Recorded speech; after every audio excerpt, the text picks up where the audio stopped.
several speakers. It's going to be very efficient. Thank you for coming out. And I'm going to turn it over to Cheryl Golick.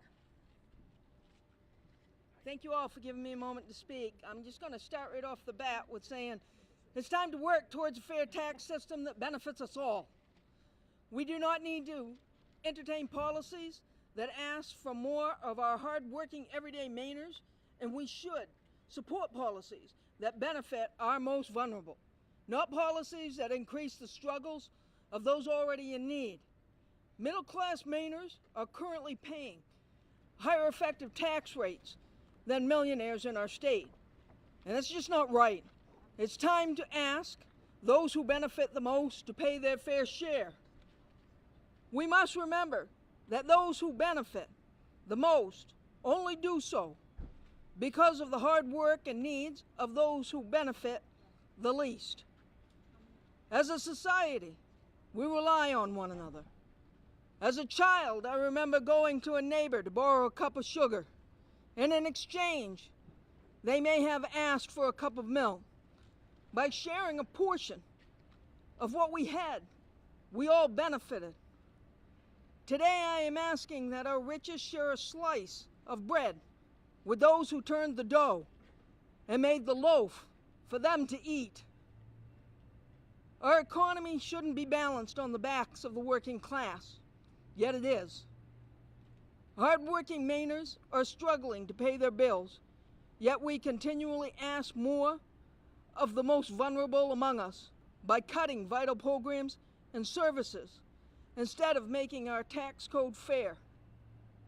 As a person who comes from generational poverty, I know personally how an unjust tax code affects working class people trying hard to climb that ladder to reach the American dream. As a business founder, I understand the need to make revenue and a cost of running a business. I also see the massive injustice in our current tax code system. The cost of living has continued to outpace wages, and many people are now working 2 and 3 jobs and still paying more than 50% towards rent. Teachers, firefighters, nurses, older care workers should not have to pay the same tax rate as millionaires. In 2016, voters overwhelmingly approved a ballot referendum with a 3% surcharge on income over $200,000, sadly, only to see their wishes overturned by the legislature then.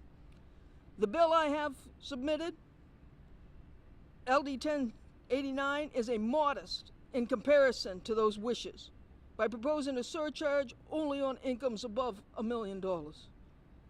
Income inequity has continued to worsen, but it does not have to. We can create a better, fairer taxes that benefit our entire state. An act to permanently fund 55% of the state's share of education by establishing tax on incomes of more than $1 million will help us to start building a much-needed road towards tax fairness. This surcharge in this bill will be directed towards our promised 55% share of public education. Creating a permanent funding source would give towns and school boards predictability in their budgets. It could help with stabilization of our property taxes and much more.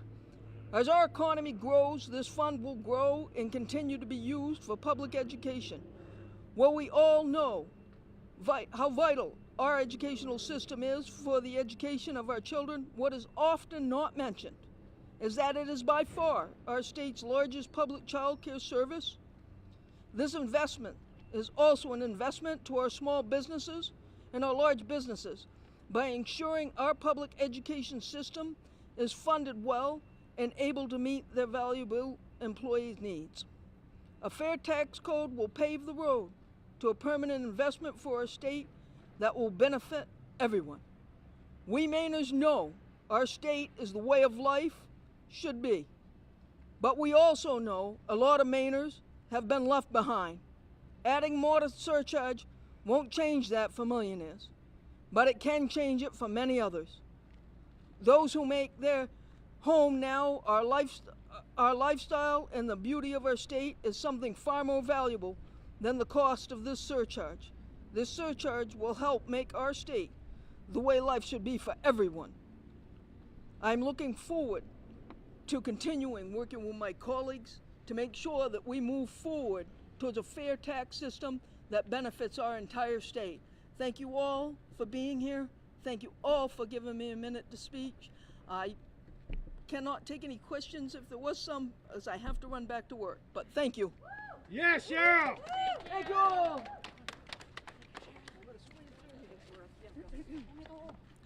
Good morning. My name is Maura Pillsbury, and I'm a tax policy analyst at Maine Center for Economic Policy. I'm here today to talk about what raising revenue will do for our state's budget and why it's the right thing to do. While the budget plan proposed by Governor Mills balances the budget through some revenue increases, it largely relies on cuts to previous commitments, impacting vulnerable Mainers and low-wage workers while letting the rich and big corporations, whose wealth largely surged during the pandemic, off the hook. To protect the programs we all rely on and invest in Maine's future, we need the wealthiest Mainers and most profitable corporations to pay their fair share. When they do, most of them won't feel a thing, but our schools, farms, and communities will. Last week, the legislature's taxation committee took an important step toward a fairer tax system by advancing two key bills, LD 1089 and LD 1879, that would raise over $200 million to fund education and help support agricultural programs. LD 1089 would fund the state's public education costs by adding a 2% tax on income above $1 million for individuals and $2 million for couples married filing jointly. Right now, Maine's top tax rate kicks in at just over $63,000, meaning middle-income Mainers like teachers and firefighters pay the same tax rate as millionaires. That's just not fair. This bill would ensure the wealthiest 1% pay their fair share and raise $150 million over the biennium to support our schools. Taxes pay for important things like good schools, safe roads, and clean air that make our communities strong and attract residents and businesses. LD 1879 would raise the top corporate tax rate on profits over $3.5 million from 8.93% to 10%. This change would raise over $100 million over the biennium and would be targeted to support Maine's agricultural economy. Small businesses wouldn't be affected. They'll still benefit from Maine's bottom tax rate of 3.5%, which is one of the lowest in the nation. And big businesses won't stop doing business here in Maine because their taxes go up a little. These are reasonable, responsible steps to balance our budget and protect critical services like childcare, healthcare, and food assistance, not balancing the budget on the backs of vulnerable Mainers through harmful cuts. Maine faces a choice: ask more of those who have the most or demand even more from those already struggling. Let's choose fairness and send these bills to the governor's desk. Thank you. Amen. Yeah!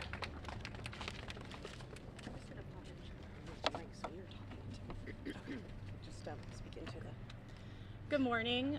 Thank you for being here. My name is Charlotte Jacobs. I live in Scarborough and work in Gorham, where I've dedicated my career to serving families across southern Maine as a child care provider and program director at Seedlings to Sunflowers nonprofit child care and family center.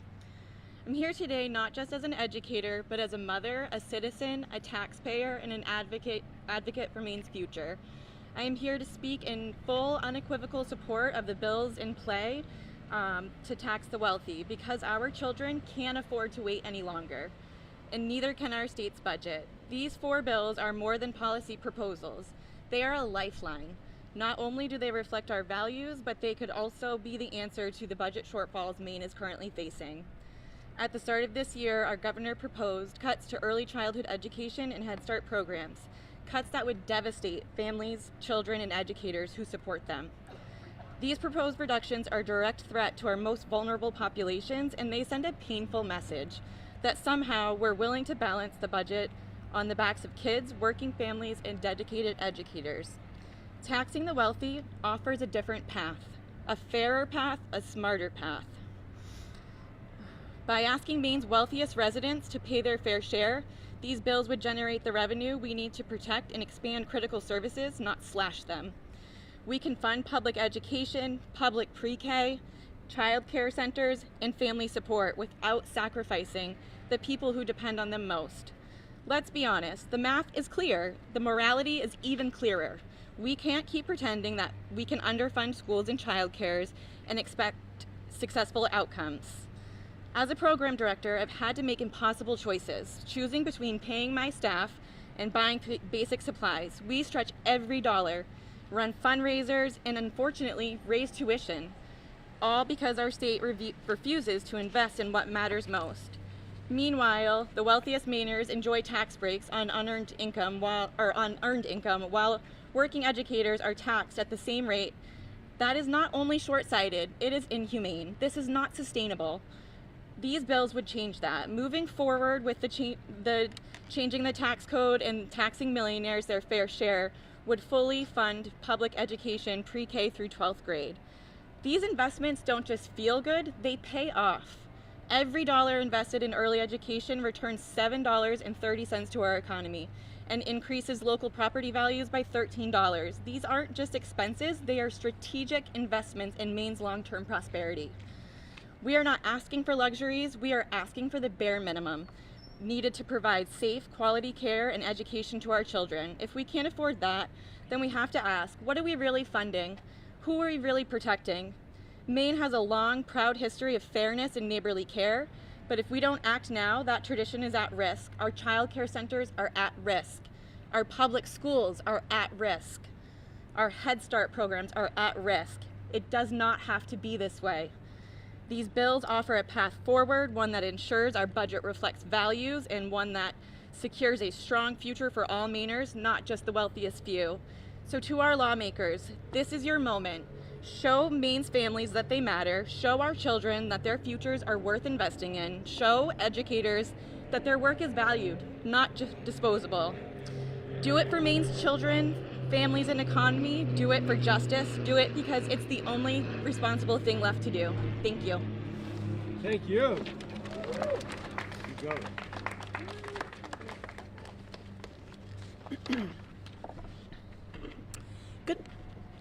Good morning. My name is Kathy Kilring Del Rio, and I work for Maine Equal Justice.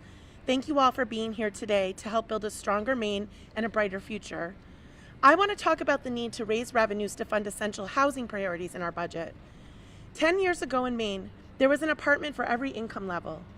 Now, with rents so high everywhere in Maine, if you have low income, there is no room for getting sick, no room for having your hours cut, no room for bad luck, like your landlord selling the building or your car breaking down.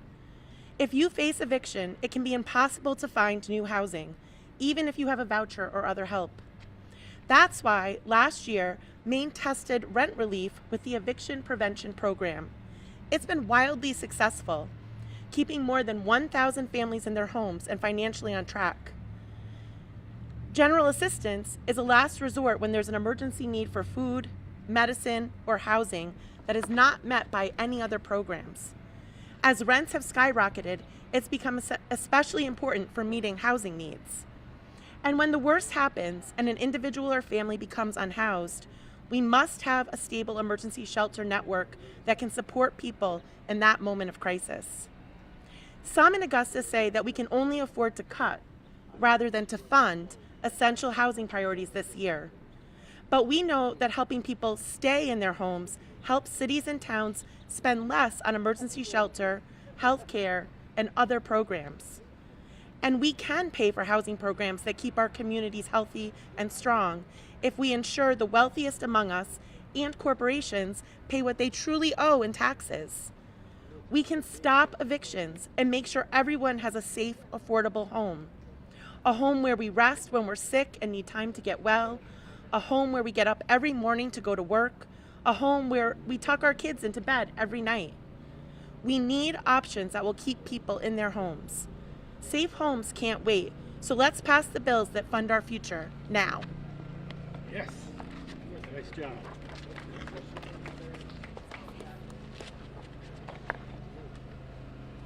It's very sunny today, guys. I need you to speak right into this mic if you can do it. Gotcha. I'm trying to read. Okay, yeah, I'm so sorry about this. Hi, I'm Rachel Ward, and I'm from Livermore Falls, Maine. I am a mother of 3 children, and I live in a single taxpayer household due to the lack of childcare. I do believe that in the state of Maine, having lived in Aroostook County at the beginning of my life and living in central Maine now, if you stop and take a look around your state, you'll understand why our tax code needs to change. Our tax code needs to be built on fairness and not built on the back of working Mainers and farmers. My very first job, I was 5 years old and I was picking potatoes with my next door neighbor farmer. I wasn't very good at it, but that 25 cents a barrel helped my family immensely.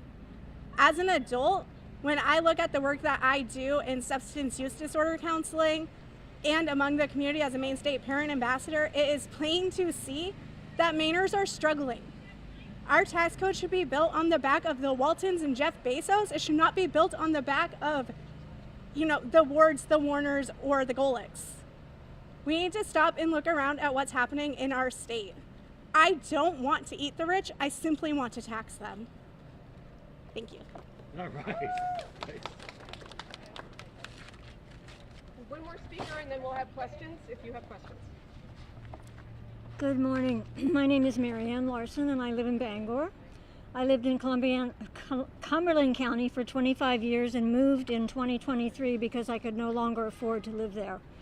I live alone on a fixed income. I have some resources that I imagine other retirees may not have, yet I am stretched financially just the same.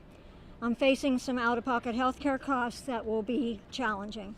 I pay property taxes now in Bangor, and I'm happy to do that. I want Bangor's police and teachers and firemen and others to earn a good wage so they and their families can thrive. We all benefit when our community members have what they need. For those individuals and corporations who have prospered here in Maine, good for you and good for all of us.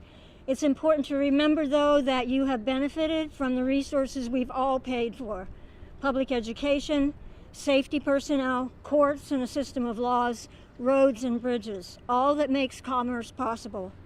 We have countless unmet needs and obligations as a state, and now a federal government that can't be relied on as a partner.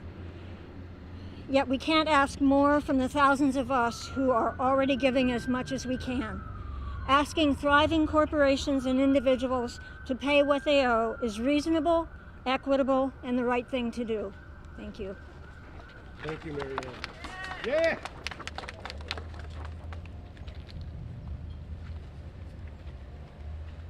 Hi, you guys. It's me again. If anybody has any questions for any of the speakers, they can answer them. That's it. Thank you. I have a question for the analyst. I'm sorry I didn't. Sure. That one. Laura, something question for you. Yes. Maura Pillsbury. Hi, yes. Hi. I'm Mariah.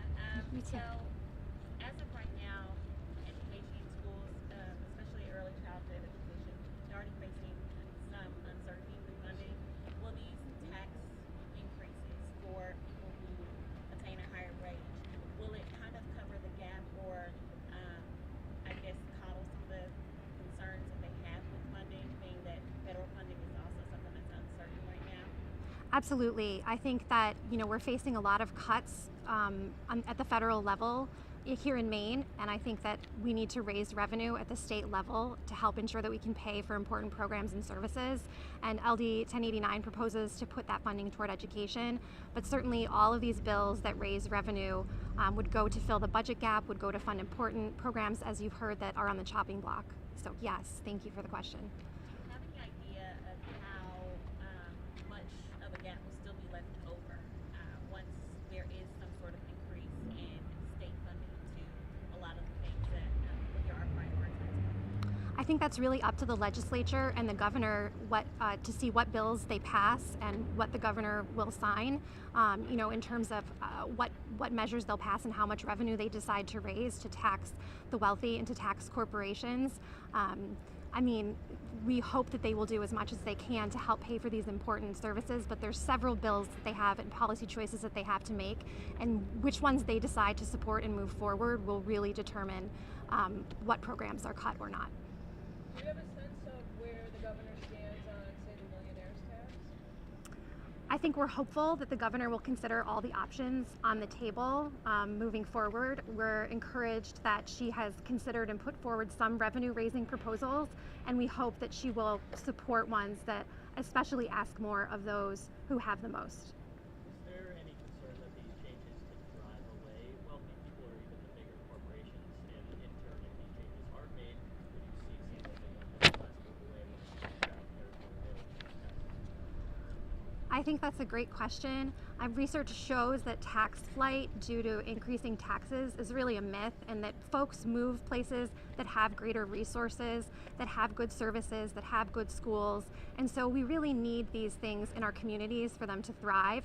And we feel those things will attract businesses, those things will attract residents, not drive them away. And we've really seen that in other states like Massachusetts, where they've passed a millionaire's tax and the number of millionaires has actually increased, and they've been able to put a lot of money into important things like education.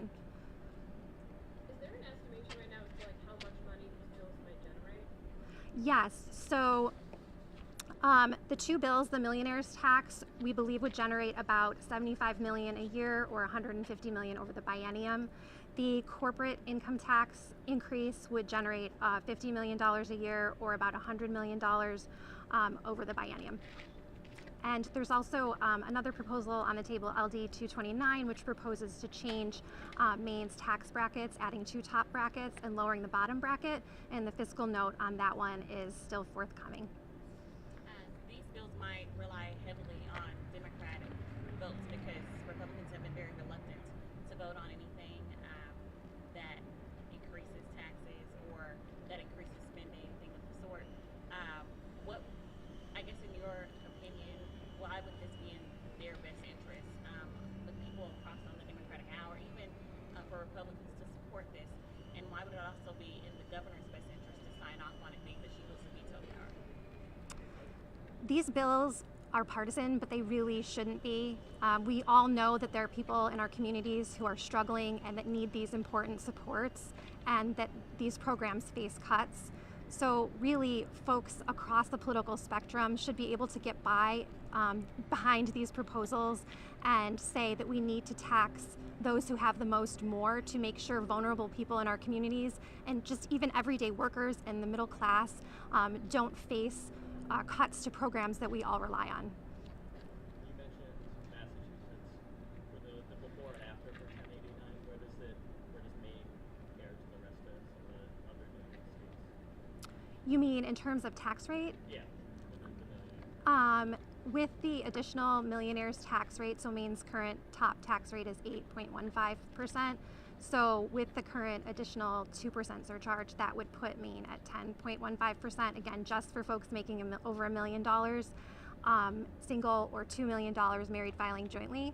So in Massachusetts, it's 9% for anyone making over $1 million, including a household. So this proposal is more conservative than that. And we've seen tax increases like this pass in other states, but that Massachusetts is the only New England one so far. Yeah. Okay, thank you so much. I appreciate it. If there's no more questions, thank you so much for coming. Yes. Oh, and if you need anything, just drop me a note. It was too sunny, I couldn't resist. It's nice to see you in person. Oh, thank you as well. So, you're a lot of